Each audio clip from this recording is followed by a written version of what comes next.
సైనికుడా బానిస సంకెళ్ళు తెంప విప్లవమై గర్జించరా.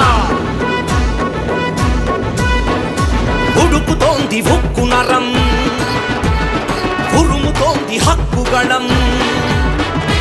ఉడుకుతోంది ఉక్కు నరం, ఉరుముతోంది హక్కుగళం. సామాన్యుడి నిశ్శబ్దం బద్దలైతే మహోద్యమం. జనసేనొక పోరాటం మార్పు కొరకు